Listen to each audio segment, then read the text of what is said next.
Moi, mä oon Klaus Härö, mä oon elokuvaohjaaja ja mä rakastan mun työtä.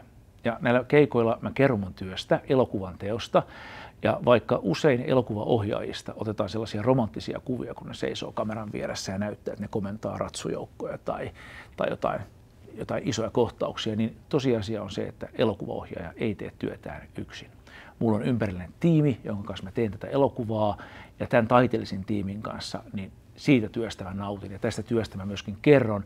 Mun taustani on se, että mä oon kuvitellut, että mä tuun tälle alalle ja mä oon itsenäinen taiteilija ja mä oon joutunut aika kovaa opettelemaan sitä, että miten tehdään tiimityötä. Ja kerron virheistäni, paljastan kaiken. Toinen asia, mitä mä oon joutunut opettelemaan, on johtajuus. En ollut se luokan kingi tai itsestäänselvä pomo. Mun on pitänyt opetella sitä, että miten jakaa vastuuta, mutta miten myöskin kantaa vastuuta.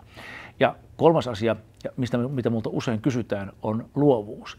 Että keksit sä nämä kaikki itse? No hei, en todellakaan. Sama juttu. Mä oon tosi riippuvainen näistä muista taiteellisesti vastaavista käsikirjoittajasta, kuvaajasta, elokuvan leikkaajasta, lavastajasta. Nämä kaikki yhdessä rakentaa sitä tarinaa. Sen on kirjoittanut käsikirjoittaja, mä otan sen haltuun ja me tehdään se yhdessä. Ja luovuus ei lähde siitä, että ollaan yksin tai ollaan välttämättä edes jouten. Luovuus lähtee usein siitä, että yhdessä pallotellaan ideoita ja usein myöskin siitä, että on deadline. Ruotsalaisesta kirjailijasta August Strindbergistä sanotaan, että hän olisi sanonut näin, että kun häneltä kysyttiin, että mikä on sun inspiraation lähde, mistä sä löydät sun luovuuden? Hän sanoi, että joskus se paras luovuus lähtee siitä, että sulla on se maksamaton lasku siinä kirjoituskoneen vieressä. Ja näin se voi olla meillekin usein elokuvaa tehdessä.